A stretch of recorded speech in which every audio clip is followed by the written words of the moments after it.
He's gonna send him up. Look how long he's taking. He's gonna send him. If he does that, oh my God, he's gonna send him. I told you lot. What did I tell you lot? He's offside. I saw Howard Webb. He was talking to someone. What the hell is going on? Knock it off. I'll see you next season. This is an NBA channel from now on. My God, how easy was that for him? Oh my days! You donuts. You're an season over. I told you he was going to the right. City have won the game! Holden whips it in.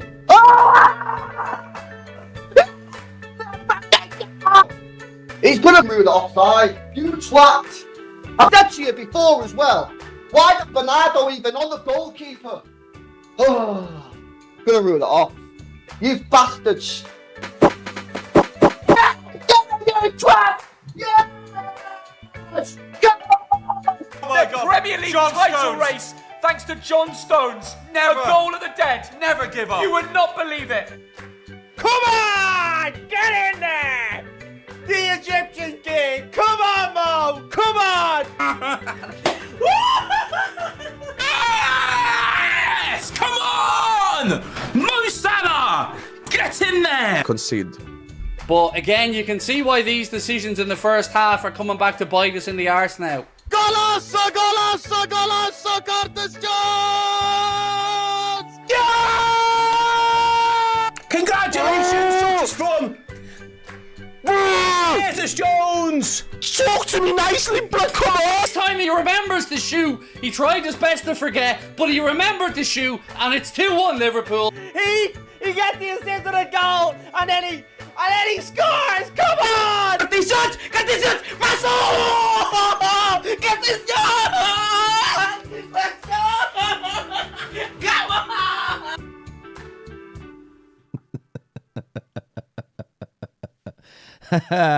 Oh, I love the fact that he has his little single bed with his Liverpool. I love it. Hit the like and the share button. Make sure you're subscribing. Get the bell notifications turned on as well. And remember, go and subscribe to Everybody We Feature's channel. All of them. Support the fan channel community. We as a industry, if you want to call us that, have to stop trying to knock each other down every step we go. None of us are going to succeed if we do that. Crabs in a mother bucket, baby. Let's jump into it, though. Let's jump into it. There's a number of videos to start with. We're going to go in with man like Mark Goldbridge. Let's see what he's got to say here. It's absolutely disgusting. And Kavanagh is an absolute clown. I do not rate this. It's a decent fade, you know. Just saying.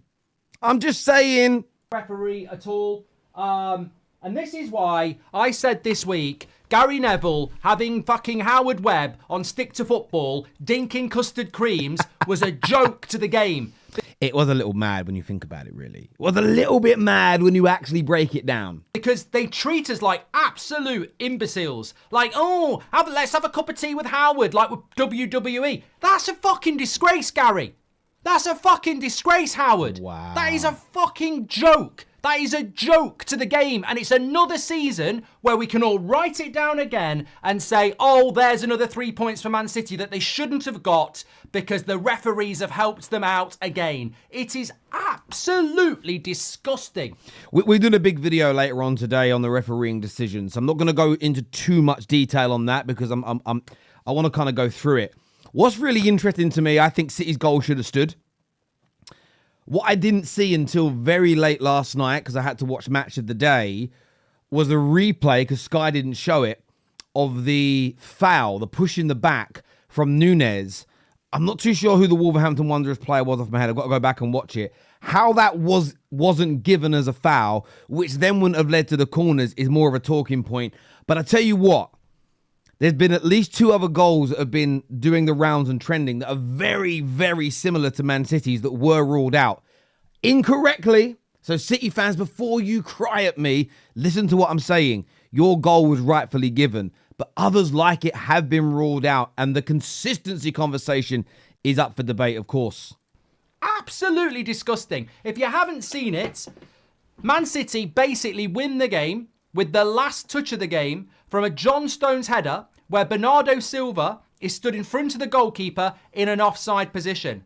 Now, morons are saying he doesn't interfere with the goalkeeper because he ducks. That's me. Mark's calling me a moron. Yeah, right. Not directly, of course, but I can take it. I'm a grown man. Before the header, he barges into the back of the goalkeeper and they have physical interaction. I mean, if you're not interfering with the goalkeeper in an offside position when you do that, when are you interfering with the goalkeeper? Listen, I understand that argument. I'd love to get your views and opinions on it. The fact there was an altercation just before the header, although he wasn't offside until he still distracted him. Do you think that should be considered offside? Give us your thoughts, give us your feelings, give us your opinions in the comment section below. Sticking with the City game, I want to go to this piece of content here. This comes from TalkSPORT. I did see this. Now, even as a Man United fan, I found this funny. Take a look. Delivered this time from Silver on the far side. Oh, now the flag's gone up. The flag has gone up from the assistant on the far side. Obviously, you've got Perry Groves there, who's Arsenal through and through. You've got Sam Matterface. I want to say Sam Matterface is a Man United fan. I could be wrong. But look at the celebrations. Oh, will not stand. Molyneux is now in raptures all around us. They thought the game was gone. Gary O'Neill has been protesting to the fourth official, who is now deep in conversation with Pep Guardiola down below. You would think this 2024 radios would have better mics, wouldn't you? You'd think the microphones would be better. And Mateo Kovacic as well. And at this point, Chris Kavanagh is being surrounded. It's a VAR check for the disallowed goal now for offside. So the assistant's put his flag up late. VAR are going to check. Stones has gone up and won the header and has nodded it in. Where the offside potentially comes, because it was delivered from a corner by Bernardo Silva, unless it's taken a second. Perry Groves is clearly pointing at the screenshot of Silva in front of the goalkeeper. The first flick before it's gone on to John Stones' head. There's a player in front of Jose Sarr when the initial ball comes in, and he's crouching down in front of the goalkeeper. So therefore, the accusation is that he is blocking his view. He's actually not. Let me ask you this question. If you're in front of me, if a player's in front of you, but just before the contact ducks out the way, is that... I'm not saying it is. It's a question. If you're triggered by a question, please get off my platform. I mean it, because imagine if you don't want debates, it's because you're scared of answers. That's the simple truth of the matter. Is that movement away not a distraction in your eye line, though? I'm just asking. You can see over the top of his head, but is he obstructing him? Is he stopping him from playing the ball? Do you know what? On the first look, it looks like he is. And then the second look, he's not, because it looks like he ducks out of the way. Yeah, big debate on there, but obviously you see the reaction doesn't go through, and obviously the celebrations are cut short for them. But viewers, look, as ever, I want your thoughts, I want your feelings, I want your opinions on this. Next up, Chelsea. Now, I saw this clip. This is from Chelsea Fan TV, and Chelsea fans are getting a lot of stick for being happy with the performance inside a loss from yesterday. Let's take a little listen to what my guy's got to say here. I just want to say to those Chelsea fans who don't think there's positives to take from this, I don't know what you watched. That was a really good performance. You have to take more positives from that than negatives. Yeah, you can see that there might be one or two weak links at times. We certainly aren't the finished product. There's positions that we knew we needed to strengthen, and there's other positions where actually we thought maybe we needed more quality, and actually you could probably justify the fact that we didn't invest in those positions. What do you make of this take? Listen, I get it. I actually think there is merit to take from a performance. What I've heard from most Chelsea fans have said this. They've criticised the defending. They've criticised the goalkeeper. They've criticised Enzo Fernandez. This is an example. But still been happy with large proportions. I think there's balance in there.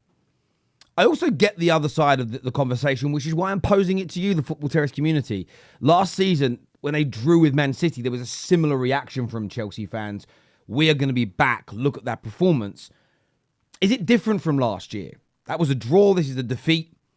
But do you all think that Chelsea really have turned that corner? I want to get your views and I want to get your opinions on this, because Chelsea supporters that are being positive after this defeat are getting pelters from certain individuals online. And as ever, I want your thoughts, I want your feelings, I want your opinions on this now.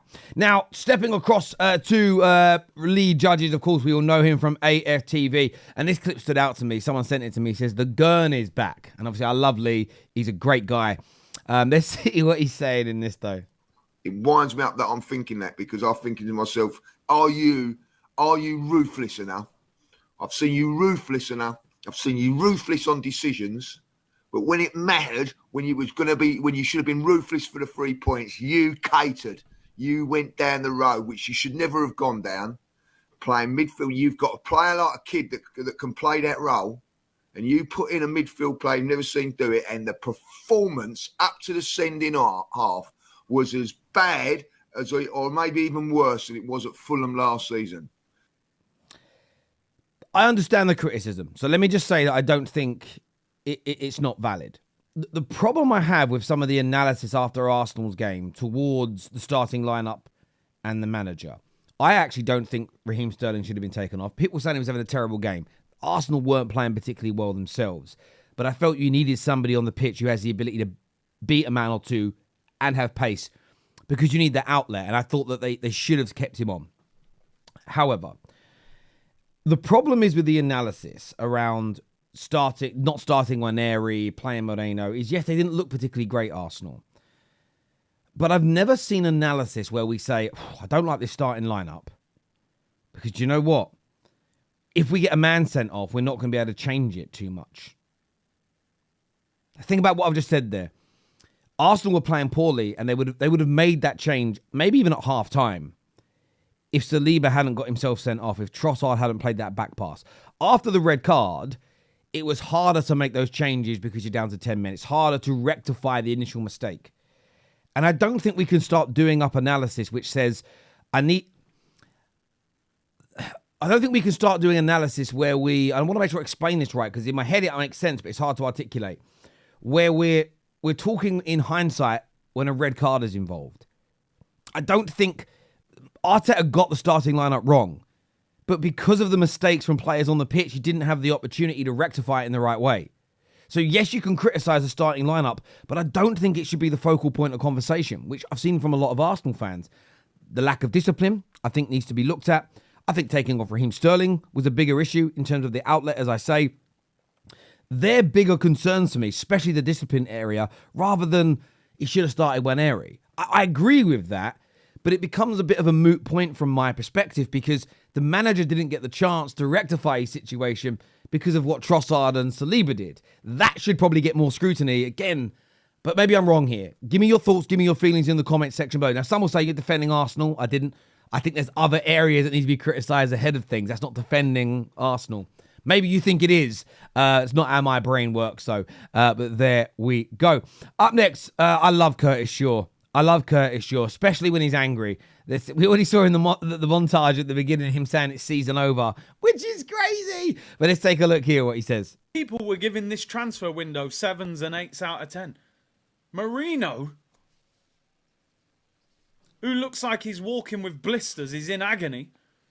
Sterling, who's playing like Vibes Cartel, who's been in prison for 12 years.